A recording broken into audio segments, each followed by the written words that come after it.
নমস্কার বন্ধুরা, আজকে আমার এই ভিডিওটি যে যেখান থেকে দেখছেন আশা করছি ভালো আছেন, সুস্থ আছেন। আজ আমি বড় কাতলা মাছ 5 থেকে 6 কিলো হবে ওজনে, সেই কাতলা মাছ দিয়ে ব্রোকলি রান্না আপনাদের সাথে শেয়ার করছি। ব্রোকলি স্বাস্থ্যের পক্ষে ভীষণ ভালো খাওয়া, তাই ব্রোকলি দিয়ে আজকে আমি বড় কাতলা মাছের কাটা রেসিপিটা আপনাদের সাথে শেয়ার করছি। ভীষণ সুস্বাদু লাগে খেতে, এছাড়া এরকম বড় মাছ খেতে ভীষণ স্বাদ লাগে। তো চলুন আজকে রেসিপিটা দেখে নেওয়া যাক। আমি মাছগুলো ধুয়ে ভালো করে নুন মাখিয়ে রেখেছিলাম, এরপর মাছগুলো নিয়ে হলুদ মাখিয়ে নিচ্ছি। আর মাছের পিসগুলো দেখো খুব সুন্দর, এরকম বড় মাছ হলে খুব খেতে ভীষণ সুস্বাদু লাগে। আর মাছগুলো বেশ একদম পিস পিস করে মাংসের মতো কেটে বেরিয়ে আসে, খুব সুন্দর স্বাদ হয়। আমি প্রথমে আগে গ্যাসটা অন করে ব্রোকলিগুলোকে একটু সেদ্ধ করে নেব, সেদ্ধ মানে কি শুধু গরম জলে ফুটিয়ে নেব। আমি এখানে নুন দিয়ে দিলাম আর ব্রোকলিগুলো দিয়ে দিলাম, দিয়ে একটু ফুটে আসা পর্যন্ত অপেক্ষা করব। বেশ ভালো মতো যখন একদম ফুটে উঠবে তখন আমি গ্যাসটা অফ করে নামিয়ে দেব। নামিয়ে নিয়ে একটু ঠান্ডা জলে ধুয়ে নিতে পারো, তাহলে ব্রোকলির কালারটা কিন্তু খুব সুন্দর থাকবে। আর না হলেও এমনি জলটা ছড়িয়ে নিলেও হবে, তাহলেও ব্রোকলিগুলোর কালার খুব একটা চেঞ্জ হবে না, কিন্তু ঠিকঠাকই থাকবে খুব সুন্দরভাবে। এবারে ব্রোকলিগুলো দেখো ফুটিয়ে নিয়েছি, এরপর আমি ব্রোকলিগুলোকে নামিয়ে নেব। এবারে ওই গ্যাসের মধ্যে আবার আমি একটা কড়াই বসিয়ে দিয়েছি আর দিয়ে দিয়েছি সাদা তেল। তেলটা খুব ভালো মতো গরম করে নিতে হবে। গরম করে নিয়ে আমি এখানে মাছগুলো ভেজে নেব। আমি যেখানে 4 পিস মাছ নুন হলুদ মাখিয়ে রেখেছি, সেই মাছগুলোকে বেশ ভালো মতো একটু লাল লাল করে উল্টে পাল্টে দুটো পাশে ভেজে নিয়ে তারপর তুলে নেব। আমি রূপা ব্লগস উইথ রূপা চ্যানেলে আপনাদের সবাইকে স্বাগত জানাই। আজকের এই মাছের রেসিপিটা কেমন লাগলো আপনাদের কমেন্ট করে কিন্তু জানাতে একদম ভুলবেন না। আর যদি খুবই ভালো লেগে থাকে তাহলে অবশ্যই ভিডিওটিতে একটি লাইক দিয়ে বন্ধুদের সাথে শেয়ার করে দেবেন। আর যেসব নতুন নতুন বন্ধুরা আজকে আমার ভিডিওটিতে ভিজিট করেছেন তারা অবশ্যই চ্যানেলটিতে সাবস্ক্রাইব করে পাশে থাকবেন। আমার মাছগুলো নিয়ে দেখো খুব সুন্দর করে লাল লাল করে আমি ভেজে নিয়েছি। ভেজে এবার মাছগুলো তুলে নিচ্ছি। এরপর ওই তেলের মধ্যেই আমি একটা আলু কেটে নিয়েছিলাম ডুমো ডুমো করে, সেই আলুটাই এখানে ভেজে নেব।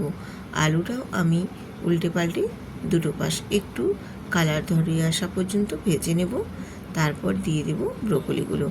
আর ব্রোকলিগুলো দেখো আমি যে একটু জলে ভাপিয়ে নিয়েছি, একেবারেই কিন্তু বেশ সুন্দরভাবে কালারটাও আছে আর ব্রোকলিগুলো বেশ সুন্দর একদম গোটা গোটা আছে। আর ব্রোকলিগুলো কিন্তু খুব বেশি ভেজে নেওয়া যাবে না। ব্রোকলি খুব বেশি ভেজে নিলে এর পুষ্টিগুণটা সম্পূর্ণই থাকে না। তার জন্য ব্রোকলিগুলো আমি পরে দিয়ে একটু হালকা করে নেড়ে তারপর নামিয়ে নেব। আলুগুলো এই কারণে আমি আগে দিয়ে দিয়েছি। আর আলুটা আর ব্রোকলিটা আমি একটু ভেজে নিলাম। এরপর ওই তেলের মধ্যেই দিয়ে দেবো পেঁয়াজের কুচো। আর পেঁয়াজের কুচোটা দিয়ে এখানে যেহেতু অনেকটাই জল তেল কম মনে হচ্ছিল, সেই জন্য আমি অল্প একটু সামান্য তেল দিয়ে তাতে জিরে আর তেজপাতা ফোড়ন দিয়ে পেঁয়াজের সাথে খুব ভালো করে ভেজে নেব। পেঁয়াজটা একটু নাড়াচাড়া করে ভেজে নেব, কালারটা চেঞ্জ হয়ে যাওয়া পর্যন্ত বাদামি কালার করে পেঁয়াজগুলো বেশ সুন্দর করে ভেজে নিতে হবে।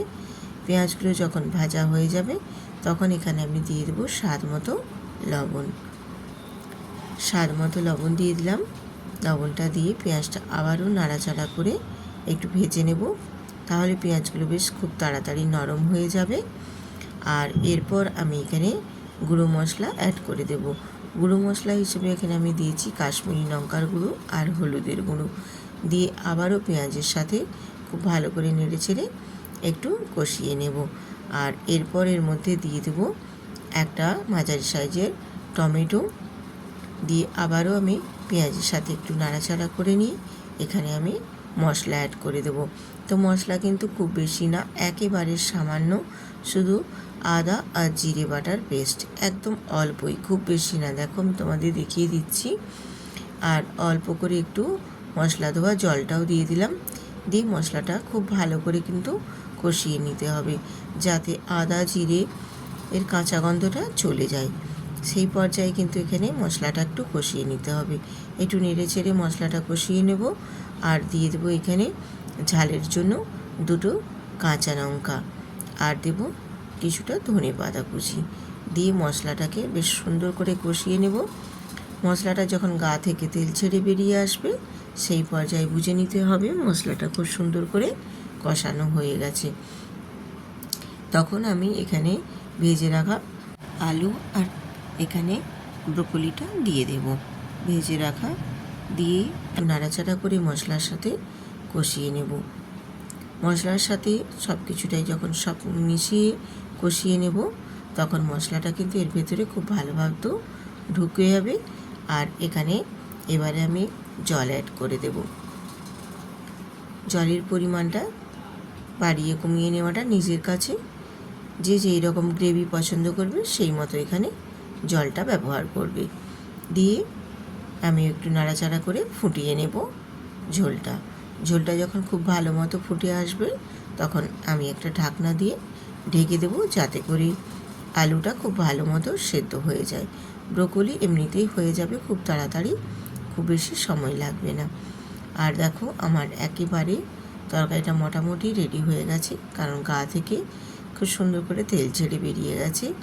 এই পর্যায়ে এখানে আমি ভেজে রাখা মাছগুলো দিয়ে দিলাম। মাছগুলো দিয়ে একটু নাড়াচাড়া করে গ্রেভির মধ্যে একটু ফুটিয়ে নেব। তাহলে এই ঝোলের গ্রেভিটা স্বাদটাও খুব সুন্দর আসবে। আর মাছগুলোর ভেতরেও যত নুন হলুদ সব গ্রেভিটা ঢুকবে, মাছগুলো বেশ সুন্দর করে নরম হবে। আর গ্রেভিটাও মাছের স্বাদটা ভীষণ সুন্দর আসবে। এই রকম বড় কাতলা মাছ দিয়ে এরকমভাবে একবার বানিয়ে নেবেন, খেতে ভীষণ সুস্বাদু হয়। আর এই রকম তরকারি রান্না করলে স্বাদটাও কিন্তু খুব সুন্দর আসে, যেটা দিয়েই কিন্তু তোমরা অনায়াসেই গরম গরম ভাতের সাথে খেয়ে নিতে পারবে।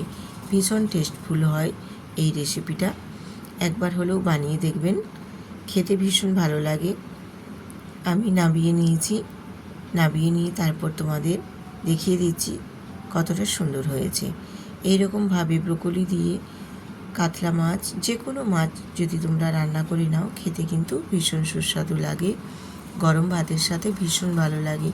আর ব্রোকলি তো খাওয়া খুবই ভালো স্বাস্থ্যের পক্ষে, ছোটদেরও যদি খাওয়ানো যায় এইভাবে, সেটাও কিন্তু ভীষণ ভালো।